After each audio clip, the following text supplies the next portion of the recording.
잃어버린 기도는 지금까지 우리가 해온 일반적인 기도와 달리 이 기도는 말을 전혀 사용하지 않는다. 인간의 감정이라는 침묵의 언어에 기반하고 있기 때문이다. 단지 기도가 이미 응답을 받은 것처럼 감사하는 마음을 갖도록 이끌 뿐이다. 고대인들은 감사하는 마음가짐의 느낌을 통해서 창조의 힘, 즉 신의 정신과 직접 소통한다고 믿었다. 현대 과학은 20세기에 들어서 신의 정신이 모든 형태의 에너지와 구별되는 에너지장이라는 사실을 발견했던 것 같다. 에너지장은 항상 모든 곳에 존재하며 태초부터 지금까지 존재해왔다. 양자 물리학의 아버지라 인정받는 막스 프랑크는 에너지장의 존재는 거대한 지성이 물질의 세계를 좌지우지하고 있음을 암시한다며 다음과 같이 말했다. 이 힘 뒤에는 의식과 지성을 가진 정신이 존재한다고 봐야 한다. 따라서 그는 이 정신이 바로 모든 물질을 잇는 매트릭스라고 결론을 내렸다. 현대 과학은 그것을 단일장이라고 부르면서 프랑크가 말한 매트릭스에 지성이 실제로 존재한다는 사실을 밝혀냈다. 고대인들이 암시했던 것처럼 에너지장은 인간의 감정에 응답한다. 우리가 그것을 어떻게 부르든 과학과 종교가 그것을 어떻게 규정하든 저 너머에는 분명히 뭔가가 있다. 어떤 힘이, 에너지장이, 어떤 존재가 끊임없이 우리를 결속시키고 절대자에게 연결시키는 거대한 자석처럼 있다. 그 힘이 존재한다는 사실을 알고 있는 이상 우리는 그것이 우리의 삶에 커다란 의미가 되고 유용하다는 점을 인정해야 한다. 그러므로 그것과 소통을 할 수 있다는 생각은 지극히 당연하다. 궁극적으로 마음속 깊은 곳에 생긴 쓰라린 상처를 치유하고 국가간의 평화를 이끌어내는 그 힘이 인류의 생존을 좌우하는 열쇠임을 깨달아야 한다. 성경의 요한복음의 초기 번역본도 바라던 바를 성취하고 열망을 채웠을 때의 기분에 흠뻑 젖음으로써 기도의 힘을 부여하라고 권한다. 숨겨진 동기 없이 구하고 너의 답으로 에워싸여 흠뻑 취하라. 기도에 대한 응답을 받기 위해서는 종족 욕망이 수반하는 의심을 뛰어넘어야 한다. 나그 한마디 문서에서 예수는 이렇게 양극단이 공존하는 감정을 다스리는 힘을 짧게 가르치고 나서 산을 향해 산아 움직여라 라고 외치면 산이 움직일 것이다 라고 설파한다. 그렇게나 오랜 세월에 걸쳐 면면이 전해 내려온 지혜라면 현대를 살아가는 우리에게도 틀림없이 유용하지 않겠는가. 잃어버린 방식의 기도는 순전히 느낌의 감정에 토대를 둔 기도를 말한다. 감정에 기반한 기도란 무기력감에 이끌려 절대자에게 도움을 요청하는 것이 아니라 단지 기도가 이미 응답을 받은 것처럼 분명하고 강력한 느낌이 피어나도록 유도할 뿐이다.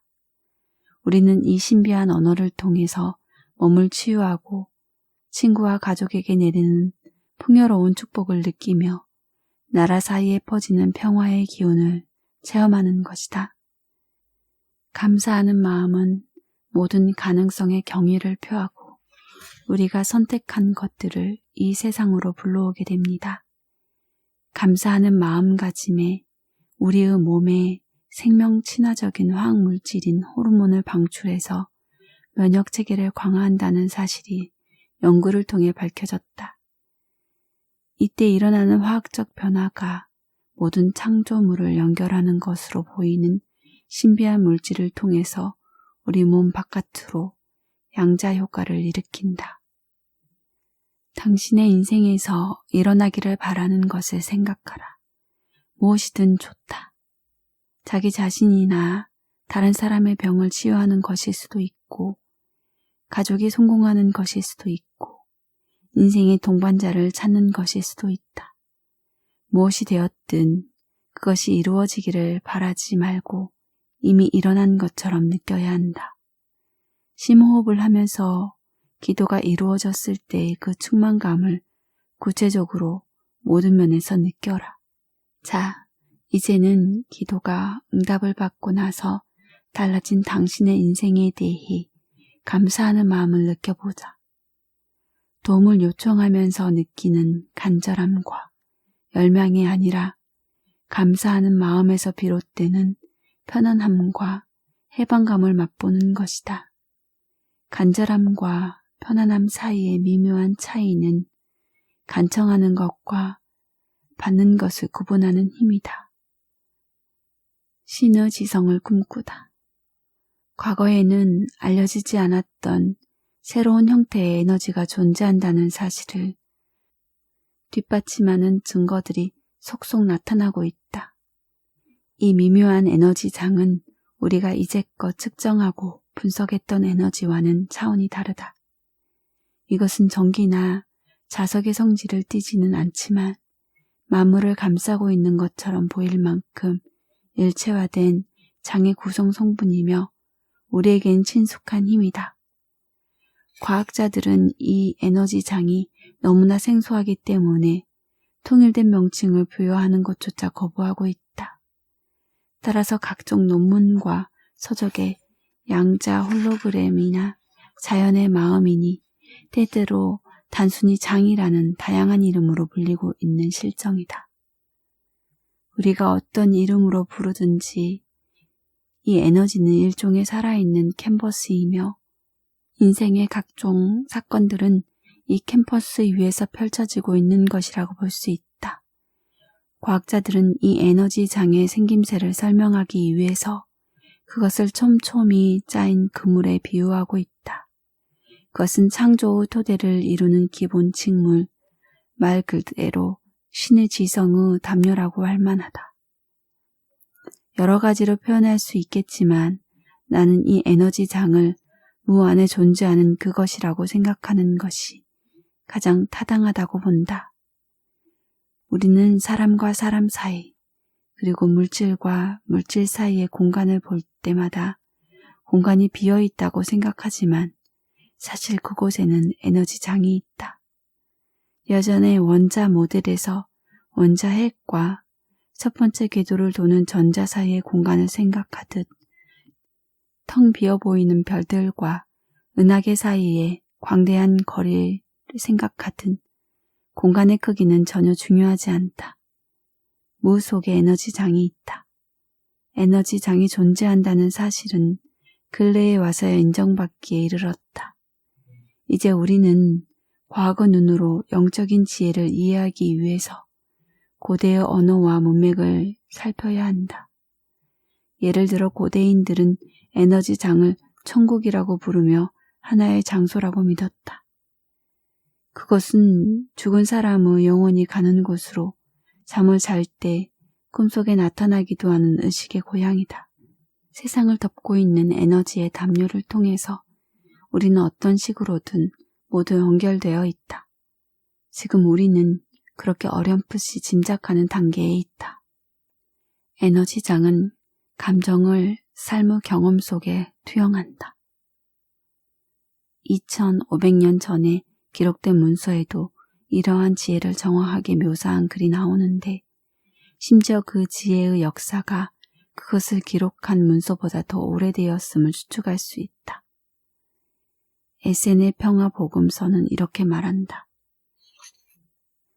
나의 아이들아, 이 땅과 그 위의 만물은 천국에 계시는 아버지의 왕국을 비추는 영상에 불과하다는 것을 아느냐? 나는 이 구절을 특별히 강조하고 싶다. 연못에 돌멩이 하나를 던지면 돌멩이가 떨어진 곳에서부터 물결이 퍼져나가듯이 우리들이 가끔씩 무의식적으로 느끼는 생각과 느낌, 감정, 믿음이 에너지장의 파문을 일으키고 그 파문은 우리의 삶의 청사진이 된다. 이것을 설명하는 데는 그다지 많은 말이 필요하지 않기 때문에 이 진리의 힘을 깎아내리기는 쉽다. 하지만 고대인들은 전문 용어나 복잡한 과학 실험 없이도 일상생활에서 일어나는 일들이 우리의 마음속에서 일어나는 감정과 곧바로 연결되어 있음을 이해하고 그것을 언급했다. 따라서 우리의 건강과 평화를 좌우하는 힘은 우연한 사건과 아군의 영역에 있는 것이 아니라 우리가 얼마든지 납득할 수 있는 인식의 영역 안에 자리하고 있다. 지성을 지닌 장이 항상 존재한다는 생각은 전혀 새로운 것이 아니지만 현대의 물리학자들은 이제야 그 개념을 좀 더 고차원적인 단계로 끌어올려 고려의 대상으로 삼고 대세임을 인정하게 되었다. 아인슈타인의 동료였던 프린스턴 대학의 존 휠러 박사는 모든 창조물을 연결시키는 에너지를 가장 잘 설명한 사람일 것이다. 휠러는 의식과 우주의 관계를 이해하는 데 평생을 바치기로 결심했다고 대답했다. 이러한 발언은 기존의 이론 체계를 뿌리째 흔들고 현대 교과서의 저자들을 무덤에서 벌떡 일어나게 할 만큼 기존의 물리학계에 커다란 파장을 일으켰다. 역사적으로 의식에 대한 개념과 우주의 체계는 한 문장 안에 담겨진 적이 없었다. 하지만 힐러는 거기에서 멈추지 않았다. 파격적인 발언 이후에 다시 한번 의식이 우주의 부산물 이상의 것임을 암시하며 자신의 이론을 부연 설명했다. 그는 우리가 참여하는 우주에 살고 있다고 주장했다. 우리는 변화하는 우주의 일부이다. 우리는 스스로를 바라보며 스스로를 만들어가는 우주의 미세한 조각이다. 휠러의 발언이 의미하는 바는 실로 엄청나다. 그는 고대의 전통이 수천 년 전에 했던 말을 20세기 과학의 언어로 바꾸어서 반복하고 있을 뿐이다. 의식이 창조한다는 것을 말이다. 우주 공간을 바라보며 우주의 끝을 찾을 때 혹은 원자의 양자세계를 들여다볼 때를 생각해보자. 바라보는 행위 자체가 우리에게 볼거리를 제공한다. 뭔가 보일 것으로 예상하는 의식의 기대감이, 즉 그것에 무엇이든 볼거리가 있다는 느낌이 창조 행위를 유발한다. 고대의 문서들은 20세기에 가장 존경받는 과학자 존 휠러보다 한술 더 떠서 아예 관찰하는 태도에 따라 창조가 이루어진다고 말한다. 우리의 의식이 무엇을 창조하느냐는 우리가 관찰할 때 갖는 믿음의 질에 의해 결정된다는 것이다. 다른 말로 하자면 소외감과 분노, 상처, 미움의 렌즈를 통해서 우리의 몸과 세상을 바라본다면 양자의 거울은 그것을 그대로 우리의 가족에 대한 분노로, 우리 몸의 질병으로, 나라 간의 전쟁으로 우리에게 투사한다. 데이비드와 주지 스님이 암시한 대로 감정이 기도라면 인생에서 부족함을 느끼며 그 부족한 부분이 채워지기를 기도하는 것은 우리가 간절하게 바라는 축복을 우리 자신에게서 빼앗는 짓일지도 모른다. 반면에 일체감과 감사와 지혜와 사랑의 눈으로 우리 자신을 바라본다면 그 감정들은 사랑이 가득하고 서로를 아끼는 가정과 사회로, 국가 간의 협력으로 투영되어 우리 눈앞에 나타날 것이다. 세상은 거울이다. 편견이나 판단을 유보하고 생각해보자. 신의 지성은 우리의 생각과 느낌과 감정과 믿음을 영적인 거울처럼 투영해서 우리에게 되돌려준다. 다른 말로 하면 우리가 사랑하고 공감한 경험뿐만 아니라 상처받고 두려웠던 경험도 일터와 사람들 사이에서 맺어지는 관계의 테마가 되고 건강에도 영향을 미친다. 따라서 살아가면서 겉으로 하는 행동보다 그 행동에 대해서 느끼는 느낌 그 자체가 되는 것이 중요하다. 사람들은 고통 너머에 치유의 힘이 존재한다는 사실을 수세기 전부터 알고 감사해왔다.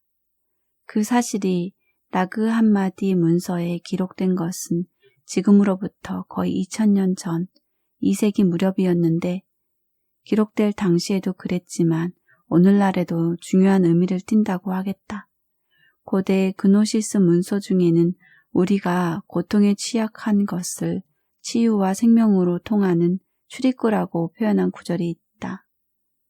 또한 영감으로 가득한 도마복음서에서 예수는 상처를 받음으로써 얻는 힘에 대해 이렇게 설명했다. 고통받고 나서 삶을 찾은 인간은 축복받은 인간이다. 예수의 가르침은 계속된다. 그대 마음속에 가진 것을 열매 맺는다면 그것이 그대를 구원하리라. 결국은 각자 마음속에 살아있는 사랑이 모든 치유의 원동력이다. 하지만 사랑을 느끼기 위해서는 고통에 취약해야 한다. 상처는 감정의 한계를 알 수 있는 방법이기도 하다. 자신의 고통을 느끼고 다른 사람의 고통을 연민하는 능력이 있다는 것은 깊이 사랑할 수 있는 능력이 있음을 방증한다. 말하자면 자신을 치유하기 위해서는 사랑이 필요한데 사랑할 능력이 있다는 것을 깨닫기 위해서는 가끔씩 상처라는 대가를 지불해야 하는 것이다. 가끔은 지혜와 상처 사이의 관계를 알고 사랑하는 것만으로도 치유의 세계로 날아갈 수 있다. 새로운 환경에서 예전에 익숙한 패턴을 반복하고 있는 자신의 모습을 발견한다면 그것을 인생에 대한 깨달음을 얻을 기회로 삼아라. 자기가 처한 상황을 바라보고 깨달음을 얻으면 더 나은 사람이 될 수 있다. 시련을 겪어야만 깨달음을 얻는다. 이 원칙을 알든 모르든 인생이 우리에게 어떤 시련을 주든 위기 상황에 처했을 때 우리는 이미 문제를 해결하고 상처를 치유하며 시련을 극복하는 데 필요한 모든 것을 갖추고 있다. 그럴 수밖에 없다. 그것이 자연의 이치이니까. 의식을 하든 못하든 경험에서 깨달음을 얻을 때까지는 시련을 겪을 수밖에 없다. 시련인지 아닌지 잘 모를 정도로 교묘하게 괴로운 일을 겪을 수도 있다. 하지만 과거에 겪은 배신과 깨어진 약속에 의미하는 바를 파악할 때 비로소 지혜와 내공이 생겨서 반복한 패턴을 깨고 새로운 삶을 시작할 수 있다. 서구 불교계 선구자이며 스승인 라마 수루야다스는 상처와 슬픔으로 얼룩진 시간이 얼마나 강력한 힘을 발휘할 수 있는지를 다음과 같이 설명했다. 모든 인생에는 기쁨과 슬픔이 있게 마련이다. 우리는 기쁨에만 집중하며 슬픔은 잊으려고 애쓰지만 인생에서 만나는 모든 것들을 깨달음의 계기로 삼는 것이야말로 얼마나 현명한 자세인가. 어떤 마음으로 기도하는가에 따라 인생의 청사진이 달라진다. 에너지장이 마음속의 믿음을 반영하기 때문에 기도하기 전에 상처와 분노를 제거해야 한다. 마음속에 두려움과 상처를 품고 있다면 신의 지성이 어떻게 치유와 평화를 반영하기를 기대할 수 있겠는가? 그렇다면 분노와 좌절, 질투, 상처라는 강력한 감정과 맞닥뜨렸을 때 긍정의 감정을 가지고 가장 강력한 효과를 지닌 기도를 올릴 수 있는 방법은 무엇일까? 어떻게 하면 강력한 그 틈에 공간으로 접속하는 동안에 부정적인 감정들을 유보시킬 수 있을까? 이 의문에 대한 해답을 얻기 위해서 다시 한번 과거의 지혜 속으로 눈을 돌려보자. 옳고 그름의 판단 너머 사회문서의 저자들이 말한 틈의 공간에서 비롯하는 힘이 존재한다는 사실은 의심할 여지가 없다. 에센의 평화 복음은 들숨과 날숨의 사이에 모든 기적이 숨겨져 있다고 말한다.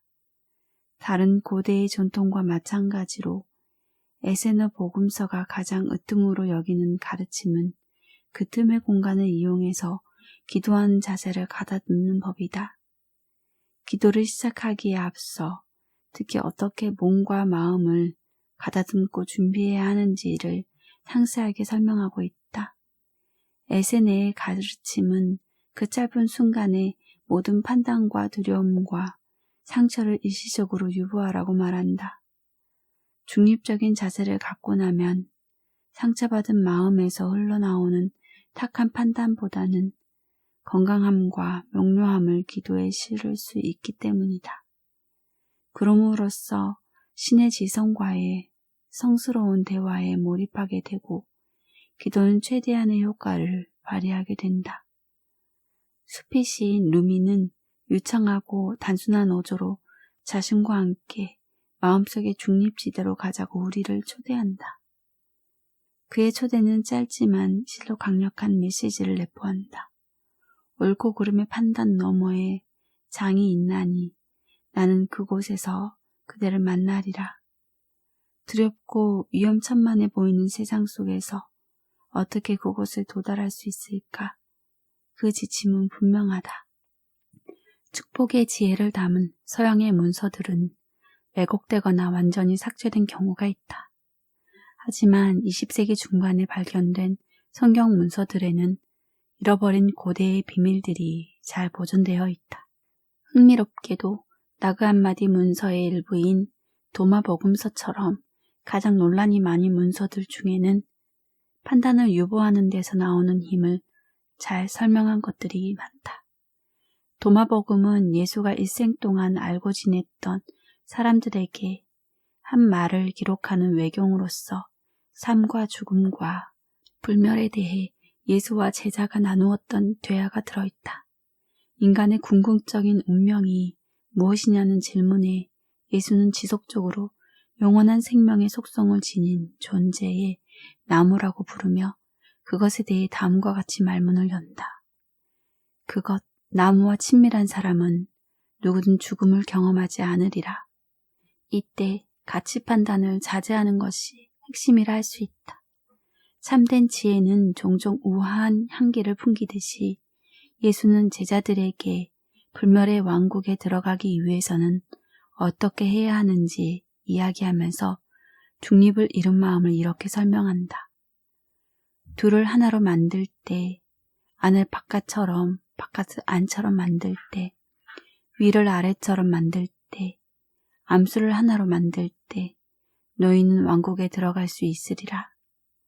차이를 구분하는 마음을 초월할 때, 사물을 분리하는 극단적인 가치 판단을 없앨 때, 죽음을 경험하지 않는 상태를 만들 수 있다. 옳고 그름, 좋고 나쁨을 뛰어넘을 때 마음의 상처를 극복하고 크게 성장할 수 있다. 이러한 진리를 머리로 이해했다 하더라도 정작 에너지장인 신의 지성과 소통하는 창조하는 주역은 우리의 마음 안의 감정이다. 예수는 스승이자 치료자로서 마음속의 지혜를 통해서 상처를 승화시키는 방법을 알려주고 있다. 예수가 현세와 다음 세상을 살아가는데 가장 바람직한 마음가짐을 제자들에게 설명하는 대목에서 그 실마리를 찾을 수 있다. 너희를 저주하는 자를 축복하고 너희를 모욕하는 자를 위하여 기도하라. 정의와 보복을 혼동하기 쉬운 현대인들조차 고개를 갸웃하게 만드는 말이다. 하물며 2000년 전에 이런 식의 사고방식이 얼마나 괴상하게 들렸을지는 짐작이 가고도 남는다. 축복의 주제는 성경 전반에 걸쳐 다양한 방식으로 예수의 가르침 속에 흐르고 있다. 예를 들어 로마서에서는 예수는 폭력에 어떻게 대응해야 하는지 가르쳐주고 있다. 너희를 핍박하는 자를 축복하라. 축복하고 저주하지 말라. 축복이라는 선물을 받으려면 어떻게 해야 할까? 우선 아무에게도 방해받지 않는 은밀한 장소를 물색하라. 그러고 나서 아래의 문장을 소리내어 말하라. 나는 무엇을 축복한다. 공란에는 고통을 당하고 있거나 고통을 당한 사람의 이름을 넣는다. 나는 무엇을 축복한다. 이번에는 고통을 일으킨 사람이나 사물의 이름을 적는다. 가능하면 구체적으로 적는 것이 도움이 된다. 나는 고통을 목격한 나를 축복한다. 처음 몇 번 동안은 축복의 의식이 아무런 효과를 발휘하지 않더라도 실망하지 말기 바란다. 자기 자신을 방어하기 위해 스스로 쳐놓은 단단한 방어막을 뚫고 들어가려면 몇 번이고 반복해야 할지도 모른다. 따라서 축복을 멈추지 말아야 한다. 소리내어 축복의 말을 하라. 다시 말하라. 자꾸 반복하라. 고통을 안겨준 원인에 대한 것이면 무엇이든 구체적으로 말하라. 구체적일수록 당신의 몸이 기억하는 상처에 더 가까이 접근할 수 있다. 뱃속 깊숙한 곳에서 온기가 뻗어나와 몸에 열기가 도는 것이 느껴질 때까지 축복의 말을 계속 반복하라. 축복의 말을 계속하는 동안 온기가 몸 전체로 퍼져나갈 것이다. 눈물이 펑펑 쏟아져 나온다고 해도 놀라지 말기를. 축복이 상처 응어리를 풀어 온몸에 돌도록 만드는 과정에서 생길 수 있는 일이기 때문이다. 축복의 의식이 끝났다는 느낌이 들면 세상이 달라 보일 것이다. 비록 상처를 준 대상은 그대로 존재하지만 상처를 어떻게 느끼느냐 하는 감정과 마음가짐은 바뀌었다. 이것이 바로 축복의 힘이다. 나는 앞에서 상처와 분노, 미움, 복수하고 싶은 욕망 같은 부정적인 감정이 마음속에 들끓고 있는데도 어떻게 긍정적인 기도를 할 수 있을까 하는 질문을 던진 적이 있다. 고대인의 지혜에 따르면 마음과 몸과 영혼이 하나로 합쳐진 총체적인 존재로서 성스러운 소통의 장으로 들어가서 신의 지성과 대화를 나눌 때 기도는 가장 강력한 힘을 발휘한다. 축복은 나약하고 불확실한 곳이 아닌 강하고 명료한 기도의 장소로 우리를 안내하는 고대인의 선물이다. 기도는 행동 그 이상의 것이다. 기도는 우리 자신이다. 전통적인 사고방식들은 우리에게 기도 그 자체가 되라고 조언한다. 하루 종일 무릎을 꿇고 옛날부터 전해 내려온 기도문을 외우는 것은 불가능할 뿐더러 그럴 필요도 없다. 감정이 기도이다. 우리는 언제나 감정을 느끼고 있다. 어딘가에는 항상 평화가 있기 마련이므로 세상 어딘가에 존재하는 그 평화에 감사하는 마음을 가지면 된다. 자기 자신뿐만 아니라 사랑하는 사람이 치유되었음을 감사할 수도 있다. 언젠가는 나도 내가 사랑하는 사람도 치유되고 회복될 테니 말이다. 기도를 해도 효과가 없는 것처럼 보이는 이유는 기도가 끝나기 때문이다. 기도와 명상을 할 때 마음속에 일어나는 아름답고 거센 힘은 평화의 기운을 이 땅 위에 들이우지만 평화를 붙잡아 두는 기도가 멈추면 평화는 증발해버린다. 아마도 이것이 2000년 전에 에세네파가 후대 사람들에게 전하고 싶었던 메시지일 것이다. 내 이름으로 직접적으로 구하라. 그러면 얻으리니 지금까지 너희는 그러지 않았다. 숨겨진 동기 없이 구하고 너의 답으로 에워싸이고 내가 열망하는 것으로 둘러싸이면 기쁨이 충만하리라. 이 말은 기도가 의식이라는 양자의 원리와 통한다. 하루 중 특정한 시간에 하는 행동이라기보다는 마음의 상태에 더 가깝다는 뜻이다. 응답을 받았을 때의 감정을 먼저 진심으로 느껴야만 그것이 현실로 이루어진다. 여호와께서 너희를 축복하고 지키시기를. 여호와께서 너희를 향해 그의 얼굴을 비추며 너에게 은혜를 베푸시기를. 여호와께서 너희에게 그 얼굴을 보이시고 평화를 내리시기를.